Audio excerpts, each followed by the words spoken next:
हर खबर पर होगी आपकी पकड़। डाउनलोड कीजिए एबीपी लाइव ऐप। तो अमेरिका का कौन बनेगा राष्ट्रपति, लगातार एबीपी न्यूज से कल से बड़ी कवरेज जारी है। ये लीजिए, अमेरिका का मैप भी आपके सामने हमने रख दिया। कुछ इलाकों में लाल, कुछ इलाकों में नीला, लेकिन जिन इलाकों में सफेद वहां काउंटिंग अभी भी हो रही है, इसीलिए पशुपेश की स्थिति बनी हुई है। लेकिन लगभग अब तस्वीर साफ होती दिख रही है कि अमेरिकी राष्ट्रपति चुनाव में ट्रंप का पिछड़ना भारत के लिए मायने रखता है। ट्रंप के रहते अमेरिका के साथ भारत के जैसे रिश्ते रहे वैसे कभी नहीं रहे। इन 4 सालों में ट्रंप और मोदी की केमिस्ट्री जैसी रही, वो भी इससे पहले किसी राष्ट्रपति के साथ नहीं रही। उस केमिस्ट्री की झलकियां आपको दिखाते हैं।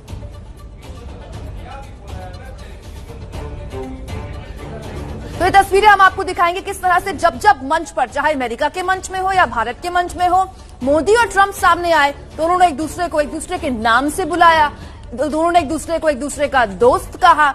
अमेरिका के राष्ट्रपति के तौर पर ट्रंप ने जिस तरह के प्रतिबंध पाकिस्तान पर लगाए, जिस तरह का साथ चीन को लेकर भारत का दिया, क्या वो साथ आगे भी रहेगा?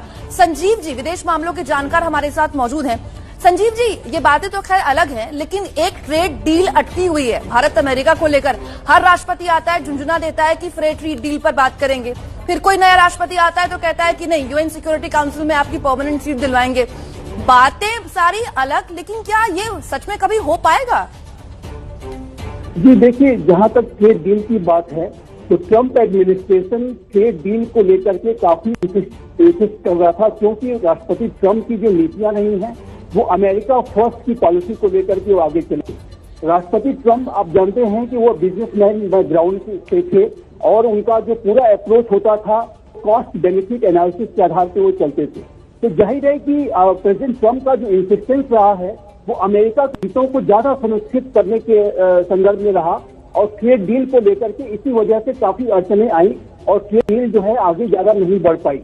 लेकिन जहां यदि राष्ट्रपति बिडेन बनते हैं तो मुझे लगता है कि आर्थिक मोर्चे पर भी भारत और अमेरिका के संबंधों में गतिशीलता आ सकती है, क्योंकि राष्ट्रपति बिडेन का जो अप्रोच होगा वो एक नॉर्मल पॉलिटिशियन, जो नॉर्मल यूएस प्रेसिडेंट होता है, और जैसा कि मैंने कहा कि ट्रंप एक अनकन्वेंशनल प्रेसिडेंट रहे। तो ट्रंप जो है एक ऐसे राष्ट्रपति रहे कि जिनका कोई राजनीतिक अनुभव पहले कभी नहीं था। वो पहली बार राजनीति में आए और उसके बाद वो राष्ट्रपति बने। तो कुल मिलाकर अगर देखें तो राष्ट्रपति बिडेन का बनना भारत और अमेरिका के आर्थिक संबंधों में गतिशीलता ला सकता है। और दूसरा बात मैं जो कहना चाहूंगा कि भारत और अमेरिका के संबंध साझा मूल्यों पर, साझा हितों पर और साझा चुनौतियों पर आधारित हैं। ये दो लोकतांत्रिक देशों के, जो सबसे बड़े लोकतांत्रिक देशों के बीच के संबंध हैं, जिस बात को राष्ट्रपति बिडेन भी समझते हैं और भारत भी समझता है। संजीव श्रीवास्तव जी, आपका बहुत बहुत शुक्रिया। अभी छोटा सा ब्रेक लेंगे और ब्रेक के बाद आपको बताएंगे कि कौन से राज्य हैं जहां पेच फंसा हुआ है, कांटे का मुकाबला चल रहा है, और ये 5 राज्य अमेरिका का राष्ट्रपति कौन होगा ये तय करेंगे। और हम आपको नक्शे के जरिए भी लगातार आपको बता रहे हैं, लाल वाला हिस्सा जो है वो ट्रंप को रिप्रेजेंट कर रहा है, नीला वाला हिस्सा जो बाइडेन को रिप्रेजेंट कर रहा है, लेकिन जो लाइट ब्लू है और जो लाइट पिंक है वो हिस्सा जो है अभी चुनावी काउंटिंग को रिफ्लेक्ट कर रहा है, लेकिन बढ़त दिखा रहा है। लाइट ब्लू रिपब्लिकन, माफ कीजिएगा, लाइट ब्लू दिखा रहा है जो बाइडेन की और लाइट पिंक दिखा रहा है डोनाल्ड ट्रंप की।